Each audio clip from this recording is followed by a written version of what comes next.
He has not, after the establishment of Pakistan, worked against the integrity of the country or opposed the ideology of Pakistan.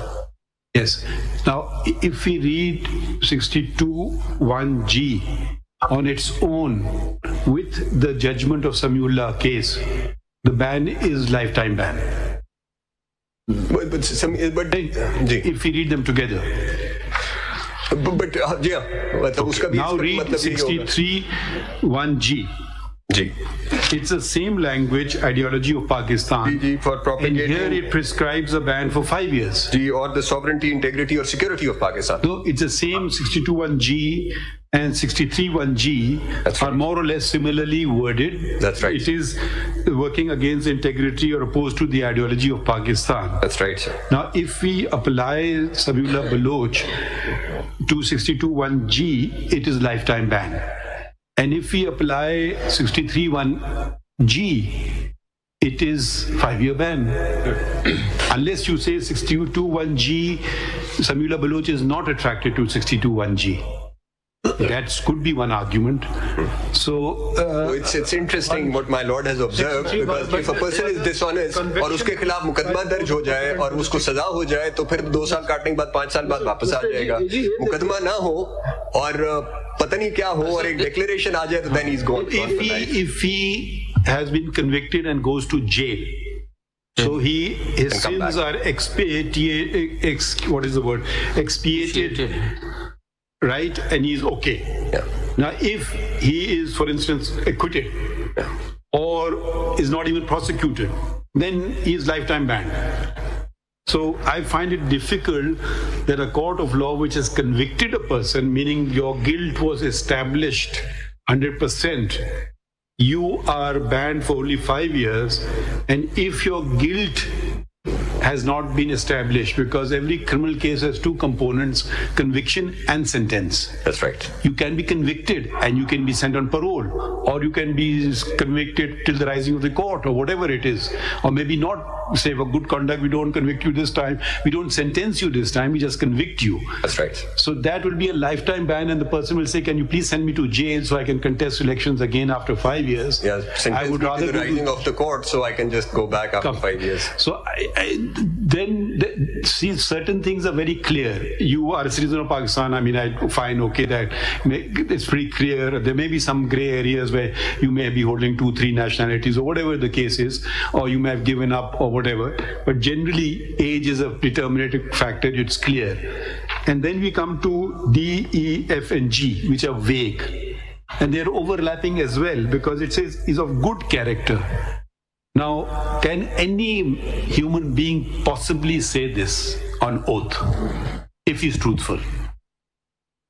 If he's truthful. So it appears that as far as D, E, and G is concerned, there's no third-party declaration. You know, who's actually saying that he doesn't have adequate knowledge of Islam? Who's saying that he's said anything against the integrity of the country? So there's no third party, right? So how does the disqualification work? On that election, and then it forgets about it, and then the next election he can contest? I mean, we found out that he doesn't have adequate knowledge of Islam 20 years ago, and he missed the elections that time. Then he's now become a saint, perhaps. Alim. An alim. And then what happens? Hafiz, alim. So एक तो वो समझ नहीं आ रही, लेकिन फर्क सिर्फ ये है कि F में तो ये है कि एक declaration खड़ी हुई है third party की, तो जब तक वो खड़ी हुई है वो चलता रहेगा. That's what Samiullah Baloch saying. Samiullah Baloch actually turns on the declaration. वो हुआ ये कि actually 18th Amendment में ये जो declaration by court of law लाने का purpose तो ये था कि वो returning officers जो है ना वो डिटरमिन ना करते रहे या इस किस्म का एलिगेशन कोई और रैंडमली ना आकर लगा दे, और ताकि ये जो डी, ई और जी के अंदर जो हो सकता है वो एफ में ना हो. आपके मुताबिक उल्टा हो गया. How does D, E and G play out actually? I want to ask this question. आज से 10 साल पहले किसी ने इंटेग्रिटी ऑफ पाकिस्तान के बारे में कोई बात स्पीच कर दी, बस खत्म हो गई बात. अब वो इलेक्शन नहीं लड़ सकता. ये देखिए कुछ लोग होते हैं तो उन्होंने 5 इयर्स कर दिए, वो कहते हैं yes I seen the light. अब इस्लाम में भी तौबा की गुंजाइश आखिर मिनट तक है. वो कह सकता है जी मुझे, जैसे माय लॉर्ड ने ऑब्जर्व किया कि मुझे इस्लाम के बारे में नहीं पता था, अब मैंने सारे अब लाइफ टाइम बैन उसको कर दिया कि वो फिर शायद हाफिज बन गया हो सकता है आलिम बन गया हो सकता है आप और बेहतर और हम सबसे बेहतर कुरान शरीफ समझने लगा हो और वो लाइफ टाइम बैन में आ गया क्योंकि उसको 20 साल पहले या 10 साल पहले या 5 साल पहले इन चीजों के मुतालिक इल्म नहीं था। समीउल्लाह बलूच जो है इट एक्ट्स एज अ गलिटीन। वो कहते हैं कि जब आखिरी अपील में जब आप आएंगे तो बस उसके डिसीजन से पहले तो अगर आप रिपेंटेंस कर लें तो हो सकता है, वरना once that happens then there is no repentance। कहाँ छोड़ा नहीं छोड़ा 184(3) में तो वैसे ही नहीं होता, बट अदरवाइज भी नहीं। रिपेंटेंस कहाँ लिखा हुआ है? साहब सुनने जरा, जी साहब समीउल्लाह बलूच देखिए, इसमें असल बात यह है कि डिफरेंस हमने मालूम करना होगा 62 63A में। What is the difference between the two? As far as I am concern 62 is not giving power to decide against a person। देखिए इसमें तो सिंपल ये इट इज डिपेंडेंट अपॉन 63 में जो कार्रवाई करेंगे वो दिखाएंगे, 62 में वो कहेंगे you are not qualified. Whereas disqualification is in 63। अगर कोई शख्स सपोज कोई काम करता है, कोई गलत काम करता है, तो अगर आप जी और एच को पढ़ लें, जी और एच वो डिटरमाइन करते हैं कि कोर्ट ऑफ लॉ से जब उसको कोई डिक्लेरेशन हो, ये उस डिक्लेरेशन की बात हो रही है, I think so ji.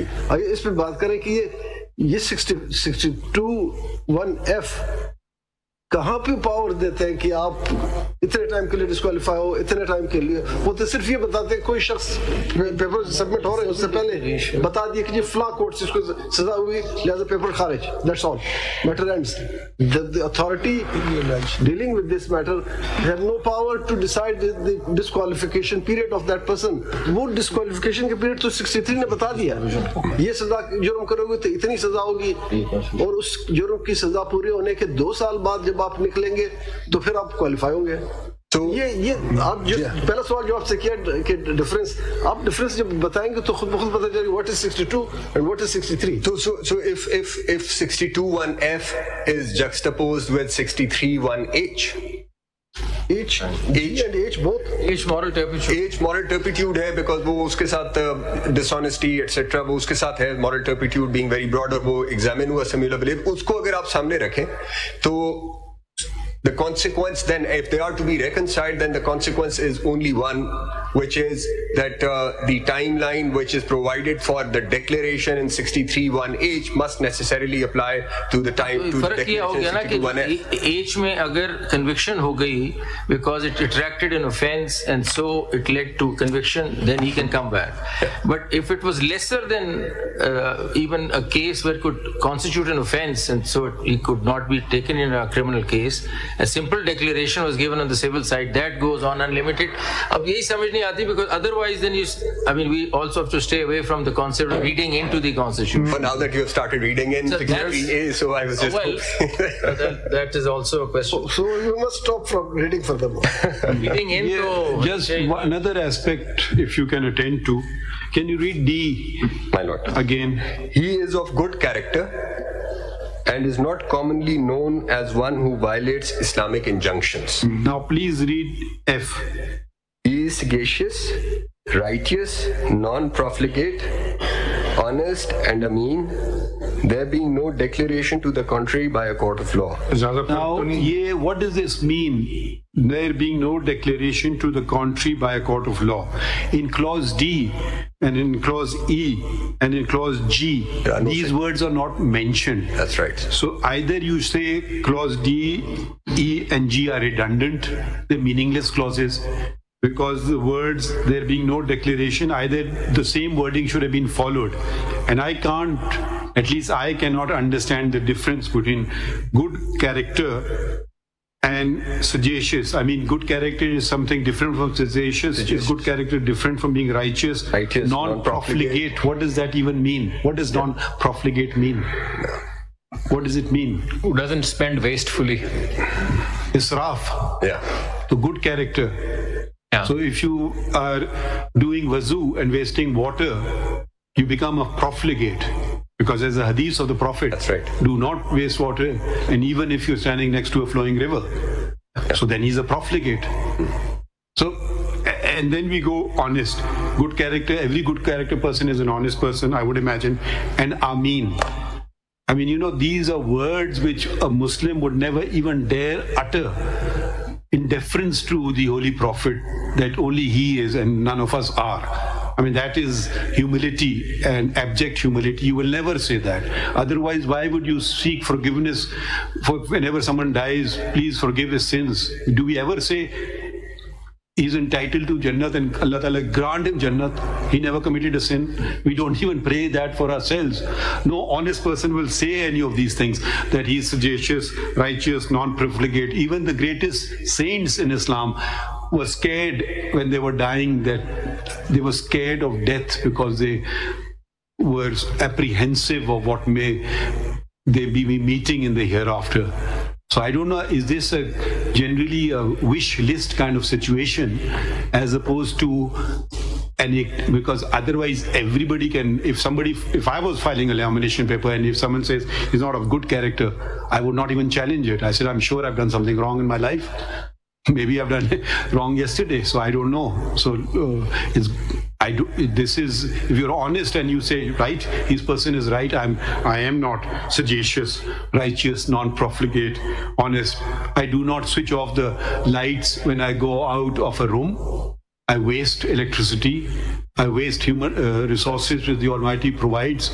So where does it end then? I can bring any case into disqualify someone, and I want to save someone, I can also do the same thing. That's why. Should such power vest in judges who are themselves humans? That's why they want a greater test for parliamentarians than they have for themselves. Does this language find mention in the oath of office of a judge?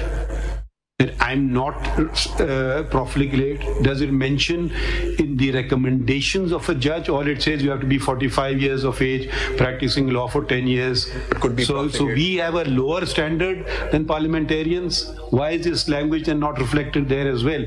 Let's accuse ourselves before we accuse anybody else what they are or what they are not. So either we have a much lesser test, we can't, at least I would be very scared to meet this test, terrified to meet this test. So either we don't have a similar test. So we have to read the Constitution as a living whole, and where the Constitution has brought down the acts, it clearly says 2 years, 5 years, 3 years, 2 years, or it's factual, you're not a citizen, fine, that's very clear. There is no punishment here, but you're out. So without a punishment, you're out. There's no punishment. So, but suppose a person is a citizen of Pakistan, not a Pakistani citizen, but becomes a citizen of Pakistan later. Would he stand disqualified for life? Suppose he filed a nomination paper and he had another nationality or whatever, and he got disqualified. Is it disqualification for life? And then subsequently he said, okay, I've surrendered my US nationality and now I want to contest. So I don't know, we have to read it in a way that is meaningful.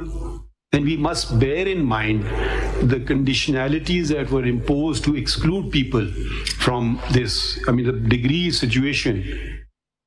Thankfully, it wasn't there when the Qaid was around, because he would have been disqualified. That's right. He wasn't a graduate. Amendment कब हुई?